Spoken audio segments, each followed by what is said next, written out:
what came forward with me this week,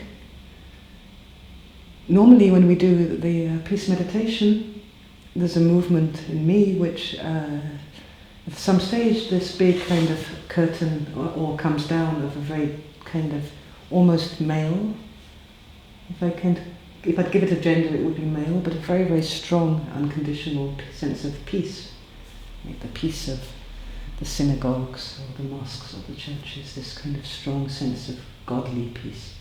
Or sometimes it rises out of the silence of the nature of the earth, this sense of peace. And it's kind of observed by peace, by something in the depth of pure awareness, which is also bringing peace just through observing. And I had kind of got used to that. And then this week, I was in a lot of suffering, pain. Don't really need to put a story to it, but it's connected with grief and loss and the kind of difficulty of being human together with humans. A load of suffering came forward in this whole area of interbeing. And I moved very much into allowing myself for maybe the first time in forever to not take it personal. Not take it personal, already for a while, not personal in terms of it's only my shit, it's the shit. But to not take it personal in the sense that I have to deal with it. And the kind of guilt which is on that it's got to be taken care of, otherwise somehow I'm not okay. There was something in the release of this condition, and it allowed it to kind of move away, this suffering. It's not to negate it, but allowed it to move away. And what came forward was something which was a little bit shocking, which was a connection to a vibration of peace, which is very, very known to me. Much more female, connected with my mother and the atmosphere in my mother's home, and my sister and my grandmother. Another kind of peace altogether, which is very, very, very, very intimately known to as part of how it feels for me to exist right now. And it's something that I had cut off somewhere out of the same kind of guilt or sense of rejection or being born or something. You cut off this channel. And in connecting to it, it was really a whole other flavor of peace. Somehow sweeter and more female, if it's necessary to give a gender, and very much coming down like this infinite supply. And it kind of took me to a whole other space, and a kind of reunion, but almost like a family reunion. That's how close it felt, as opposed to the big peace, the big royal peace. So this, for me, brought forward the idea that maybe we can work with that in the peace meditation a little bit, or see what comes forward, different flavors of peace. To within the peace meditation, to allow first of all any peace to come forward, any sense of peace, and as we do, to kind of reconjure an experience or a feeling of peace or an atmosphere of peace, and invite whatever peace to come forward.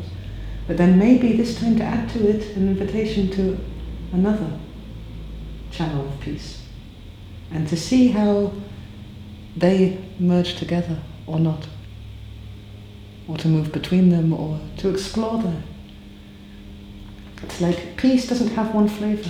There are many, many different flavors and many, many different notes within it. And some of the notes within peace are highly, highly, highly individual to who we are right now.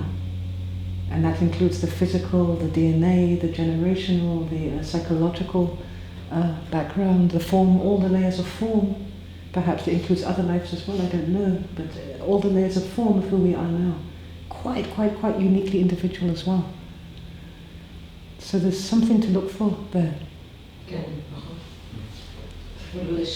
In some ways it's easier to take the peace of the synagogue than our own peace. It's easier to go to a church and to surrender to the peace of the synagogue or the church than to kind of reconnect with our own peace. And it seems to me that both is worthwhile. Both is good.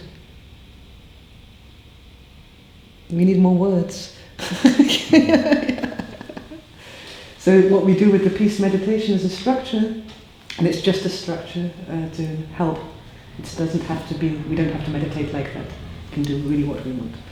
Is to connect again with the ID, and to put a very, very light sky blue, the color, the blue color of infinity. So to put a pure blue light. Light in terms of, full of light. Not in terms of the shade, but let the color be light. Shining. Yeah, shining. And to move with the color through the aura, down to the earth point again. How deep is the earth point in your... It's about 30 centimeters. If you were to sit like this, or below the base of the body, below the base of the spine, or between the feet, 30 centimeters into the earth. You can also go further. It's where it feels right, but it's also individual. Also the ID can kind of move according to what feels right. And I feel sometimes I'm connecting to the very core of the earth. Yes. The center. Yeah. So that's also totally okay. Time and space is wibbly wobbly. Also, you can connect to the absolute core of the planet in one detail of a cell. It's very much time and space depending on our mental ways of keeping form, which is how we're formed. It's a form, but it's not absolute at all. It's quite quantum. In that sense, you really know nothing. But I've had many talk about this experience, especially males, of going to the core of the earth and going really into something incredibly holy and amazing in the depths of the earth. Yeah. And then we move up to the heart, invite the energy of peace, or the experience of peace, the flavor of peace. And this time, when we allow that, connect with that, become it, to also ask if there is another flavor, another octave, another vibration of peace. And to, in that, really allow that which observes both.